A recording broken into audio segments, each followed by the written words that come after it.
Morning. Welcome to Get Lit Theory in the Morning, the morning show where we get you ready to live your life the Lit Crit way. I'm Dan Gualtieri, no relation to Felix Guattari, unless you call being a fan a relation. And I'm Mel Naperiata, and we're your co-hosts today. Thanks for letting us join you for a morning cup of sunshine. Speaking of sunshine, Mel, our sponsor today is Stevia, the artificial sweetener for today's feminists. And soon on store shelves, look for Stevia's new product, non-dairy creamer. I can't wait to light up my cup with some of that new creamer. Neither can I. Well, folks, we've got quite a morning planned for you today. Isn't that right, Mel? Yes, we do, Dan. First, we have some up-to-date reporting on the man-cold epidemic, and after that, a panel on the cultural phenomenon known as mansplaining. Wow, I'm sure I'll have a lot to say about that. And later on, join us for our weekly cooking feature, Get Lit Theory in the Kitchen. And to round off your morning, a special investigative report featuring a surprise guest. Oh wow, that sounds like an exciting start to anyone's morning. So let's get right to that man-cold epidemic. Hi, I'm Carol Gilman at Wollstonecraft Hospital here in Bowling Green to talk about the man-cold. The man-cold, an epidemic like nothing we've seen in recent history. It just hit about every house in this nation this cold season. It appears that any male is unable to escape this contagious disease. To help us better understand this man-cold epidemic, we have here Nurse Sullivan. Hello, Nurse Sullivan. How long have you been working here at Wollstonecraft Hospital? It'll actually be 15 years this June. Oh wow, so that's a really long time. Would you say that it's accurate to call this an epidemic like so many people are?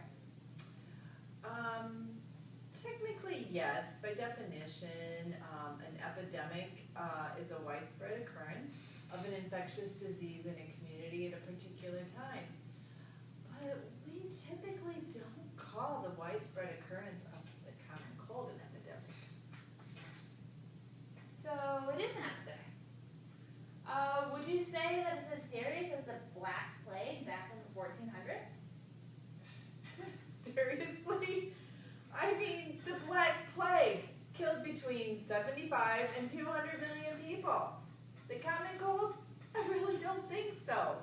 You know, I don't think anybody's even really died of the common cold. Really? The man cold is just the common cold?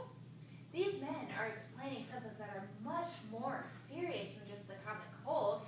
They are absolutely unable to function due to extreme fatigue and muscle ache, unbearable sore throats, an insane amount of mucus, and an unfathomable cough. They're fine. They're really absolutely fine. It's just a common cold. You know, every year adults get the common cold, maybe 2 to 5 times. I think they're gonna survive. I really think these men are blowing the common cold out of proportion. You know, they're perfectly capable of functioning in our society. Seriously. Crazy. So, there you have it. The man-cold epidemic is really the man-baby epidemic. Thank you. Mel, that really seems like a serious problem. Sure. It was very enlightening and gives me some new perspectives on my husband's behaviors at home. You know what? I think I might be coming down with it a little bit, maybe. I think it's possible. I guess anything's possible there, Dan. Well, I guess we should go on to our next segment, which is our special feature on mansplaining. Did you want to give us a little bit of a background on that, Mel? Sure. Women, I'm sure many of you have experienced mansplaining in the workplace. It is any time where a man over-explains something to you that you already know, and they've taken a condescending tone towards you when they explain. Well, I think that's an okay explanation, but I actually think that mansplaining is better defined by a more real-life set of examples. So to that end, we have asked for some questions on our social media presence, and we received some really enlightening questions from viewers. So to give us some questions, we're going to cut to our social media strategist, Sam, in the war room. Sam?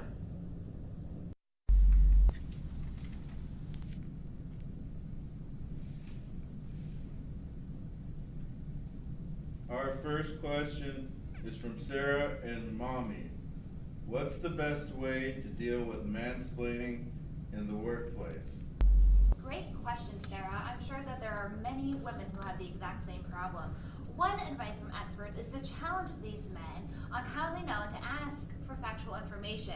Another one is to make it very obvious you have experience.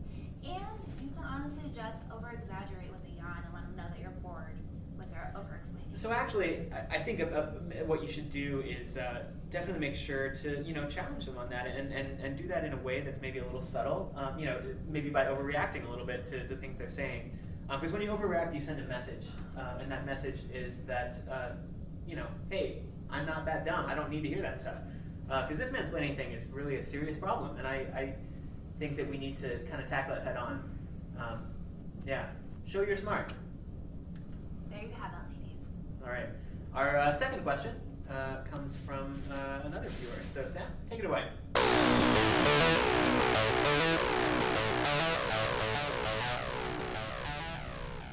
Our second question from Regina in North Baltimore. My husband mansplains things constantly. How do I help my husband to realize that this is a problem? Question. Thank you for that, Regina. I actually found this really helpful website on Jezebel with an article called 5 Tips for the Mansplainers in Your Life. And just some of those tips are to ask them questions that they should ask themselves. Like, do you actually know how much a woman you're talking to knows about the same subject? And my personal favorite, are you using your supposed expertise to prove something about your manhood? You really need to respect a woman's intelligence in these sorts of situations. You can't go assuming that when a woman is talking about something that they don't adequately understand what they're talking about. We have to imagine and assume that women know just as much as we do. Guys, come on. We need to make these assumptions and stop treating women like the second-class citizens. Yes, so this website will be posted on our website if you feel like you need it for your coworkers or your husband. Yeah, whatever. Just, treat your woman smart. All right, back to you, Sam.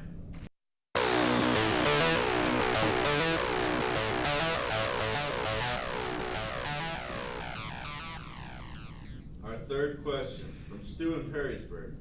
As a man, how can I mansplain more effectively so that if I continue to feel confident, so that I can continue to feel confident about my masculinity and overcome my wife's objections? I think I can take this one. So Stu, you don't need to mansplain in order to prove your masculinity. You're an intelligent, smart person yourself, and it's not necessary to lord it over your wife in order to demonstrate that you know things. Even in cases where you do know more things than your wife does, which may happen more or less often. But it's the mansplaining. Just I don't feel like that's a necessary way to live. We can exist and be proud men without any help from our wives or whatever. I guess, right? Well, to give you a more practical answer to that, Stu, is one, you can check out that link on the website I referenced during answering Regina's question. But you could also just think about, would you appreciate someone treating you like that? Hey, I think I answered that question really well myself. Thank you very much. I don't need your help with that. No. I'm so terribly sorry. I will try not to woman-splain to you again. Thank you. Well, with that, I think it's about time for a commercial. I know what you're thinking. Not another unrealistic tampon commercial. Because you see, those other companies, they just don't get it. They're always depicting these ladies that act like their periods don't even affect them. But here at the Laugh of Medusa, we get it. Sometimes you just want to veg out on the couch with your blanket, with your heating pad, and watch Netflix all day. Because if it's not the cramps, it's the bloating, it's the headaches, and it's the constant worry that you've bled through everything, despite the fact that you changed your tampon 20 minutes ago. But we also get that sometimes you have to function in society, or want to function in society, right? Despite the fact that it feels like your uterus is waging a war inside of you. With the Laugh of Medusa, you can rest assured that you have the protection you need to venture out in public or to chill out on the couch all day. Welcome back to Get Lit Theory in the morning. Dan, you know what don't, Mel. What is that? It is breakfast food. Mm. You can never go wrong with breakfast food, I and love it's a good breakfast. all day long for Absolutely. any meal. That's great. Well, on that note, it's actually time for our special weekly segment, Get Lit Theory in the Kitchen. Today, our investigative, intrepid reporter, Lonnie Bevins, is out in the field for a very special report and a very special food demonstration. Lonnie?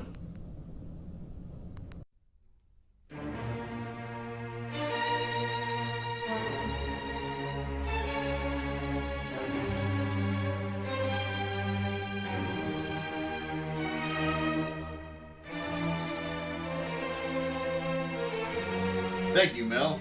This is Lonnie Bevins with Get Lit Theory in the Kitchen. Last week we made a deconstructed omelet. Not at all like a scramble. It's available on the website for those who want to give it a second go. Today we're going to be cooking with our friend Vladimir Chachki. And Vladimir, is that a recipe book you got in your hand there? It's my manifesto. In the face of the tyranny of the bourgeoisie, we, the proletariat, must stand united and throw off the shackles of oppression, the chains of capitalism binding us tight to the machines of production and alienating us from the work of our hands. We must stand together! Well, you heard it here first. Shackles. Do you need some coffee? Yes. I know it's something with your voice. Yes. A little off. A little off. All right.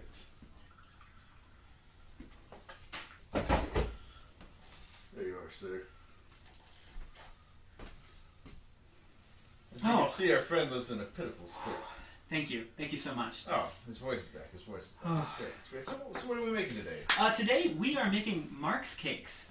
As you can see, we've got our ingredients right here. Very simple. Some water and some pancake mix. Yeah, a lot of people say that eggs are a part of this, right? We don't use products that are perceived as being of the bourgeois. We are cooking for the people here. That's what we want here. Okay, in the kitchen. okay. And I notice you are cooking on a hot plate, and you also have a stovetop oven. I don't pay my gas bill. Authenticity doesn't pay his gas bill. All right. Well, You ready to get started? I'm ready. All ready. right. Should I wash my hands, or is that? Oh, no. We are earthy. We are people of the earth here. So we just take our pancake mix. It already looks good. I agree. But not too good. No. We put it in. We stir it up a little bit. Would you like to do some stirring? Would you like to feel the fruit of your labor? Feel close to the means of production? Okay. I don't think any fruit's coming out of these cakes, but wow, this isn't alienating at all. That's right. I am recouping the gains of my labors. Very good. Very good. I haven't had slurm this good since I don't know which terrible Eastern European city. That's right. We make it fine here. All right. So once it's thoroughly mixed up, we're just going to put this on the griddle at medium heat. Heat being, of course, representative of the flames which we want to use to destroy our capitalist oppressors. All right.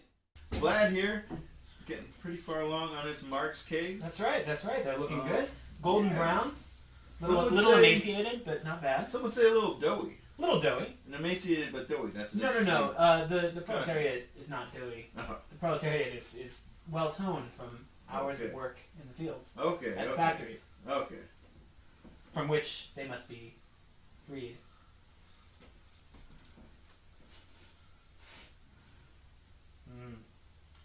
Yeah, we'll let them brown up a little more. The capitalism has not burnt all the way out yet, so Waiting for the capitalism to burn. I like that. yes. It's a beautiful image, really. So, Beautiful dream. is this just a breakfast food for you? This is or- basic sustenance. This is, I would say, one of these is my entire food for 2 or 3 days. And what do you do in those 2 or 3 days? Oh, I go to the factory. Well, I should say I go metaphorically to the factory. Actually, I'm unemployed at the moment, so I mostly just sit around and watch television. Oh. I guess I ran out of title. Wow, those are All right, I would say those are golden brown. I- Yeah, those are. I think those are about ready. So why don't we get a plate? Okay. Share one plate or. Oh, certainly. Okay. Sharing is what these are all about. Little rag wipe there. There Oh we go. wow. Oh nice. There we go. Look at that. Beautiful golden brown. We make sure to turn the flames down immediately. And there we go. Beautiful. All right, This should will I, feed a family of 14 for 3 weeks. Should I get some maple syrup? No! All right, you ready to give them a try? Looks pretty good to me. That's right. Let's dig in. All right. Do I get to choose, or is that too much entitlement on my part? You get a small portion of one, but you can have a small portion of whichever one you'd like. Oh, that's a perfect system. One All bite. right, I'll start here. Very good, very good. Now this is a no egg, no butter, no syrup, Of course not. no salt. Of course not. Mark's cake. That's right. Do svidania. That's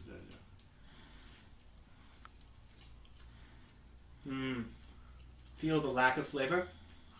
The plainness?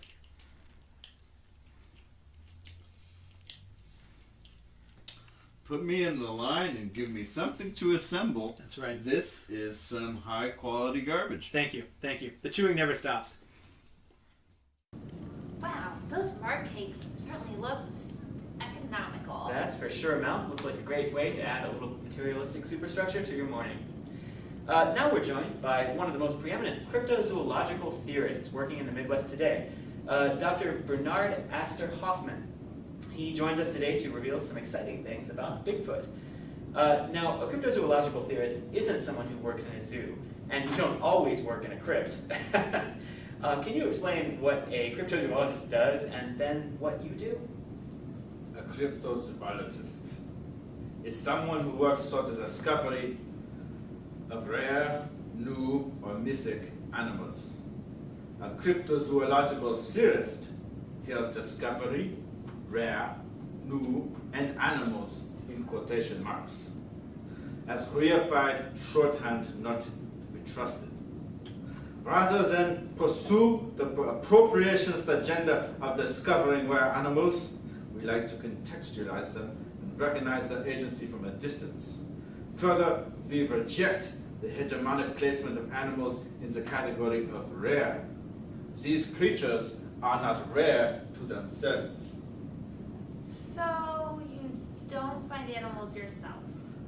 We interpret the findings of those who do and often condemn their behaviors.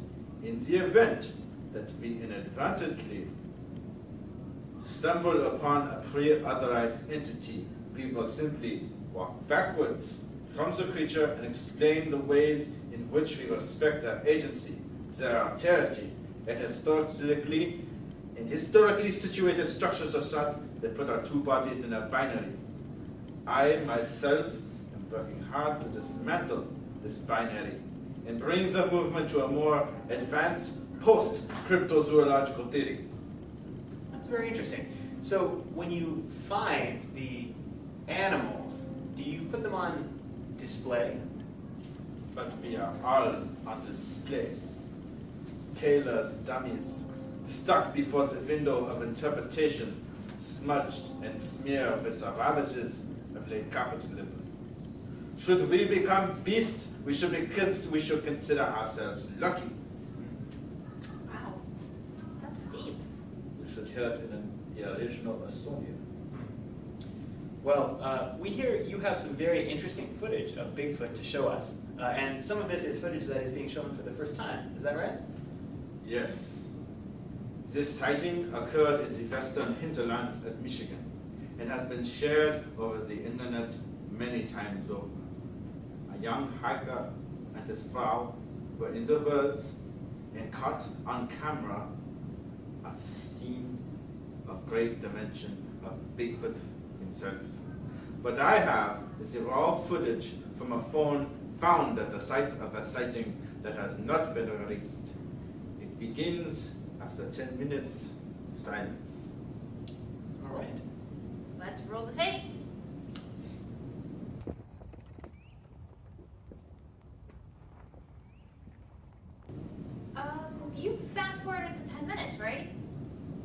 was hoping we could enjoy the painterly silence of the woods. But if you insist, we can cut ahead. Please. Perfect.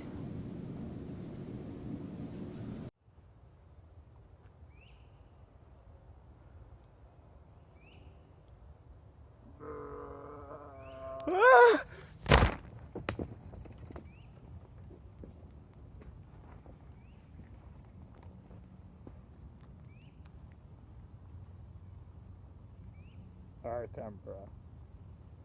Between man and beast stands the Bigfoot. Between wilderness and wildness, institution and inclination, elm tree and witch hazel tree. I exist, upright and unknown, but always other.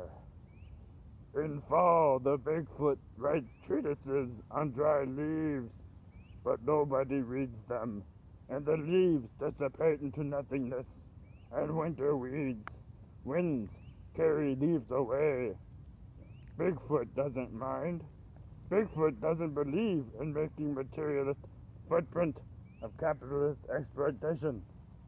Bigfoot's footprints come only from big feet.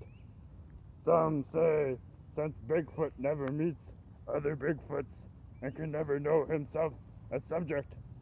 But Bigfoot not lonely. Bigfoot enjoys the company of observant squirrels, and squirrels enjoy the company of their Bigfoot. And the trees stand tall above me, kindly silent.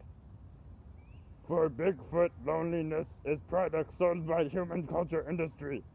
Loneliness is not seen only in periphery from the runner's gaze. Shame felt only in rumor and drunken speculation of Bigfoot speakers. Avarice experienced only by seeing the high-quality hair and makeup work on the VHS cover of 1987 comedy classic Harry and the Hendersons. You who find this ask, can the Bigfoot speak? Bigfoot speaking now. Can you hear it? Bigfoot now do Bigfoot language only PSA for other Bigfoots who speak the Bigfoot parole out there and will come to find me. Blah, blah, blah, blah, blah, blah.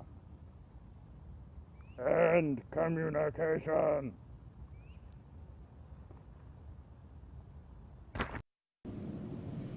Wow, an incredible encounter with the pre-otherized entity, don't you think, Mel?